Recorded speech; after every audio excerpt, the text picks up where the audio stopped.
திருவருகை காலம் ஒரு நம்பிக்கையின் காலம்.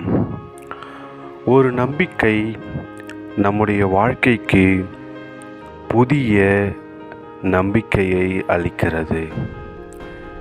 இந்த நம்பிக்கை நமக்கு தேவை. நம்பிக்கையற்ற வாழ்க்கையால் தோல்வியடைந்த மனங்களுக்கு இந்த நம்பிக்கை தேவை.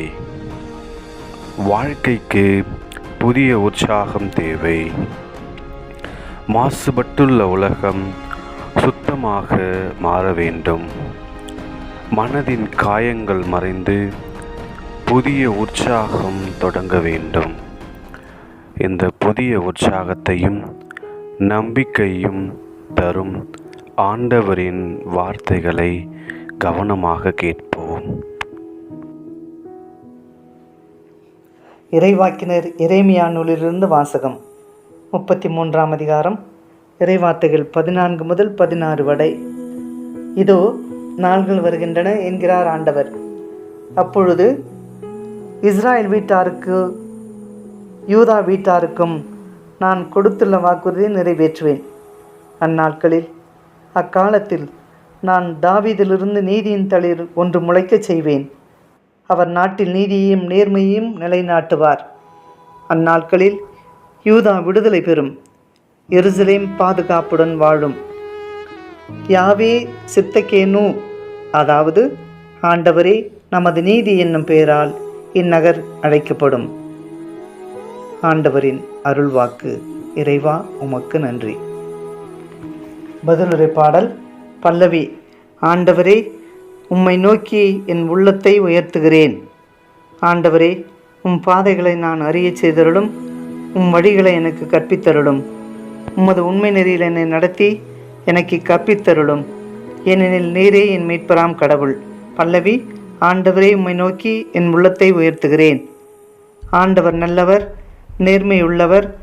ஆகையால் அவர் பாவிகளுக்கு நல்வழியை கற்பிக்கின்றார். எளியோரை நேரிய வழியில் அவர் நடத்துகின்றார். எளியோருக்கு தமது வழியை கற்பிக்கின்றார். பல்லவி. ஆண்டவரே உம்மை நோக்கி என் உள்ளத்தை உயர்த்துகிறேன். ஆண்டவரது உடன்படிக்கையையும் ஒழுங்குமுறையையும் கடைபிடிப்போருக்கு அவருடைய பாதைகளெல்லாம் பேரன்பும் உண்மையும் உள்ளவனாய் விளங்கும். ஆண்டவரின் அன்புறவு அவருக்கு அஞ்சு நடப்போர்க்கே உரித்தாகும். அவர் அவர்களுக்கு தமது உடன்படிக்கையை வெளிப்படுத்துவார். பல்லவி. ஆண்டவரே உம்மை நோக்கி என் உள்ளத்தை உயர்த்துகிறேன். திருத்தூதர் பவுல் தெசலோனிக்கேயருக்கு எழுதிய முதல் திருமுகத்திலிருந்து வாசகம். 3ஆம் அதிகாரம் 12 முதல் 4ஆம் அதிகாரம் 2 வரை. சகோதர சகோதரிகளே, உங்கள் மீது நாங்கள் கொண்ட அன்பு வளர்ந்து பெருகுவது போல நீங்கள் ஒருவருக்கு ஒருவருக்காகவும் எல்லாருக்காகவும் கொண்டுள்ள அன்பையும் ஆண்டவர் வளர்த்து பெருகச் செய்வாராக. இவ்வாறு நம் ஆண்டவர் இயேசு தம்முடைய தூயோர் அனைவரோடும் வரும்பொழுது நம் தந்தையாம் கடவுள் முன் நீங்கள் குற்றமின்றி தூய்மையாக இருக்குமாறு அவர் உங்கள் உள்ளங்களை உறுதிப்படுத்துவாராக. சகோதர சகோதரிகளே, நீங்கள் கடவுளுக்கு உகந்தவர்களாய் வாழும் முறையை எங்களிடம் கற்றுக்கொண்டீர்கள். அப்படியே வாழ்ந்தும் வருகிறீர்கள். இதில் இன்னும் முன்னேற வேண்டுமென ஆண்டவராகிய இயேசுவின் பெயரால் உங்களிடம் இறுதியாக கேட்டுக்கொள்கிறோம். ஆண்டவராகிய இயேசுவின் பெயரால் நாங்கள் உங்களுக்கு கொடுத்த கட்டளைகளை நீங்கள் அறிவீர்கள். ஆண்டவரின் அருள்வாக்கு. இறைவா உமக்கு நன்றி. அல்லேலூயா, அல்லேலூயா, அல்லேலூயா, அல்லேலூயா. ஆண்டவரே உமது பேரன்பை எங்களுக்கு காட்டியருளும், உமது மீட்பை எங்களுக்கு தந்தருளும். அல்லேலூயா, அல்லேலூயா, அல்லேலூயா, அல்லேலூயா, அல்லேலூயா. லூக்கா எழுதிய நற்செய்தி அதிகாரம் 21 திருவசனம் 25 28 மற்றும் 34 முதல் 36 வரை. அக்காலத்தில் மானிட மகன் வருகையை பற்றி இயேசு தன் சீடர்களுக்கு கூறியது. கதிரவனிலும் நிலாவிலும் விண்மீன்களிலும் அடையாளங்கள் தென்படும். மண்ணுலகில் மக்களினங்கள் கடலின் கொந்தளிப்பின் முழக்கத்தினால் கலங்கி என்ன செய்வதென்று தெரியாது குழப்பமடைவார்கள். உலகுக்கு என்ன நேருமோ என எண்ணி மனிதர் அச்சத்தினால் மயக்கமுறுவர். ஏனெனில் வான்வெளி கோள்கள் அதிரும்.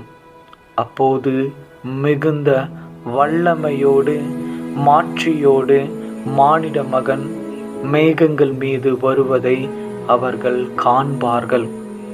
இவை நிகழத் தொடங்கும் போது நீங்கள் தலை நிமிர்ந்து நில்லுங்கள், ஏனெனில் உங்கள் மீட்பு நெருங்கி வருகிறது. மேலும் இயேசு உங்கள் உள்ளங்கள் குடிவெறி களியாட்டத்தாலும் இவ்வுலக வாழ்க்கைக்குரிய கவலையினாலும் மந்த அடையாதவாறு அந்நாள் திடீரென வந்து ஒரு கண்ணியை போல் உங்களை சிக்க வைக்காதவாறு எச்சரிக்கையாயிருங்கள். மண்ணுலகெங்கும் குடியிருக்கும் எல்லோர் மீதும் அந்நாள் வந்தே தீரும். ஆகையால் நிகழப்போகும் அனைத்திலிருந்து தப்புவதற்கு மானிட மகன் முன்னிலையில் நிற்க வல்லவராவதற்கு எப்பொழுதும் விழிப்பாயிருந்து மன்றாடுங்கள் என்றார். இது கிறிஸ்து வழங்கும் நற்செய்தி. கிறிஸ்துவே உமக்கு புகழ்.